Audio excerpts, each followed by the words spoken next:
안녕하세요, 블러프입니다. 오늘은 타라고나에서의 마지막 영상으로 인사를 드리게 되었습니다. 지금 보시는 영상은 해변길 버스를 타고 가면서 찍은 영상이고요.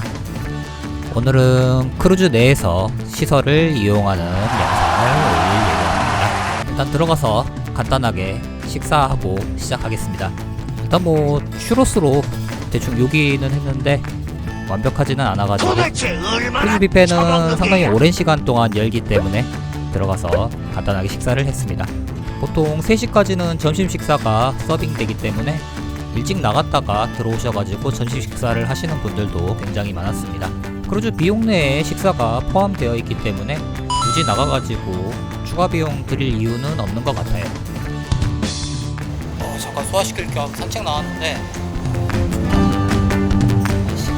상륙 나가고 안 나가고는 개인의 자유이기 때문에 외부 시설 같은 경우에는 해 뜨는 기간에는 언제든지 이용이 가능합니다. 방에 가서 옷 갈아입고 양치하고 저도 수영하러 가보겠습니다. 네, 안녕하세요. 자, 오늘은 크루즈 내에서 수영장 즐기는 방법, 즐기기 전에 준비해야 될 거 말씀드릴게요.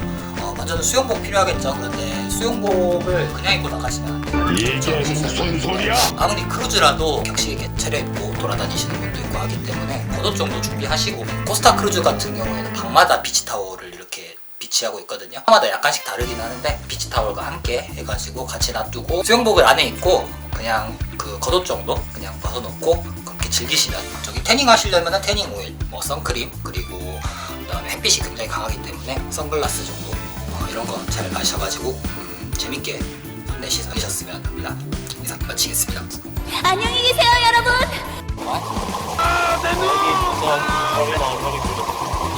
크루즈에 있는 미끄럼틀 한번 타보도록 하겠습니다.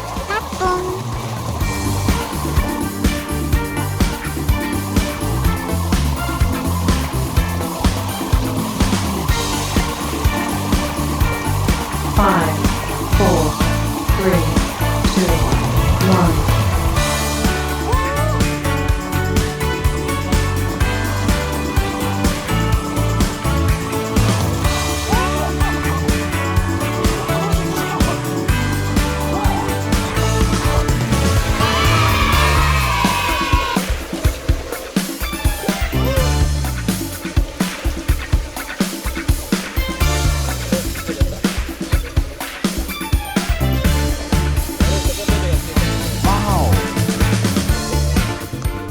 아까도 말씀드렸다시피 관광을 나가고 안 나가고는 승객 개인의 자유입니다. 그렇기 때문에 크루즈 안에서는 항시 저렇게 스케줄에 맞춰가지고 행사를 진행을 하고 있고요.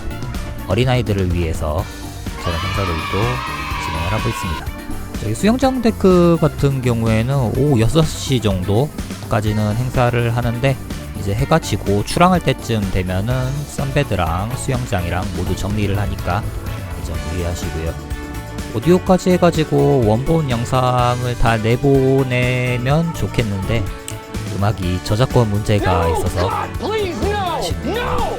어린아이들을 위한 프로그램 말고도 이렇게 남녀노소 모두 즐길 수 있는 댄스 프로그램이 시간에 맞춰가지고 진행되고 있고요. 이 스케줄은 모두 선상신문에 나와 있습니다. 우리나라랑 좀 다른 점이라고 한다면은 어린아이고 어른이고 할 것 없이 신세대 음악이고 또 외국 음악도 많지만 그냥 저렇게 다 어울려가지고 놀고 있는 모습이 참 보기가 좋더라고요. 이전 영상에서 밝힌 바가 있지만 크루즈 산업이 발전 가능성이 크다고 보는 이유는 다음과 같습니다. 지속적인 세계화로 인해서 관광 인구가 꾸준하게 증가하고 있는 게 그 첫 번째 이유고요.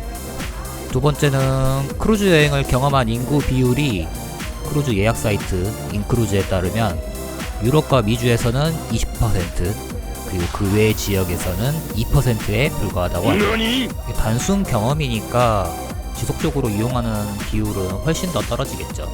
세 번째는 크루즈 여행이 다른 여행에 비해서 가지는 장점들이 많다는 것입니다. 물론 단점도 있지만요.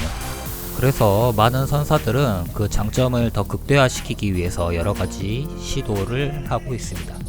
마지막으로는 크루즈의 규모가 계속 커진다는 거예요. 규모가 커진다는 게 무슨 말이냐면은 선박이 갈수록 대형화되거든요. 객실이 더 늘어나고 수용 인원이 더 늘어나면 가격은 그만큼 더 떨어질 가능성이 높습니다. 이런 이유들 종합적으로 고려를 해봤을 때 크루즈 산업이 앞으로 더 발달할 가능성이 크다고 본 것이죠.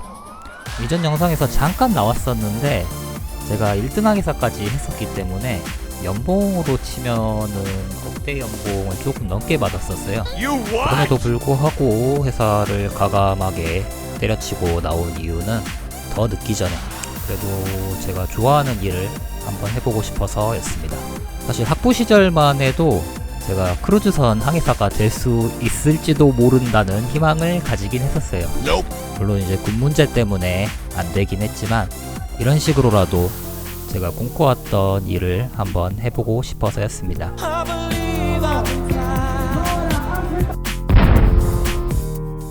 아무도 없는 틈을 타서 카지노에 한번 와봤습니다. 여기는 테이블이 있는 데고요. 바깥에 나가면 이제 슬롯 머신들 있는 데인데 아무래도 규모가 작다 보니까 금액은 크지는 않는데 그래도 뭐 밤새도록 하시는 분들도 있더라고요. 많이는 안 하고 여기서 뭐 로또 하나 진행하고 있는데 저녁에 알고 있습니다. 포커도 있네. 크루즈 카지노 같은 경우에는 있을 게임들은 뭐 다 있긴 있는데 전부 다 테이블이 운영되지는 않고요. 그만큼 이용하는 사람이 많지가 않고 베팅 금액 자체가 작습니다. 그렇기 때문에 당첨됐을 때 얻는 금액도 작겠죠, 당연히.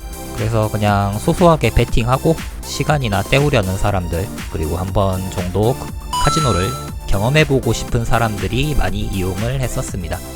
참고로 크루즈 카지노라고 해도 어린애들이 슬롯머신 돌리다가 걸리면 제재당할 수 있으니까 주의하셔야 됩니다. 이렇게 카지노에서는 밑에 층 디스코장도 보였고요. 지금 그쪽으로 가는 길입니다. 저기 보이는 곳은 디스코 클럽이라고 하네요. 이날이 승선 3일차인데도 이때까지도 선내 시설을 완벽하게 파악을 다 못했었습니다. 승선 생활하면서 이런 경우가 처음이었죠. KCD 포진. 이곳 같은 경우에는 보시는 것과 같이 바도 있고요. DJ 박스도 있습니다. 금연구역이고 디스코 클럽처럼 이렇게 선내 있네요. 여기가 자정부터는 클럽으로 변신을 합니다. 일기예보대로 하늘이 흐려지기 시작했었습니다. 이때부터는 좀 추워지더라고요. 역시 9월은 9월이었어요. 선상에 있다 보니까 바람이 항상 불어서 햇빛이 안 나면 약간 쌀쌀함을 느낄 수 있는 그런 날씨였습니다. 이때가 오후 5시 정도였었는데 저는 이미 물놀이 하느라고 지쳐가지고 샤워 다 끝내고 아까 봤던 카지노랑 다 둘러보고 그리고 나서 데크로 올라왔습니다. 그렇게 바람 쐬고 저녁 식사를 하러 갔습니다.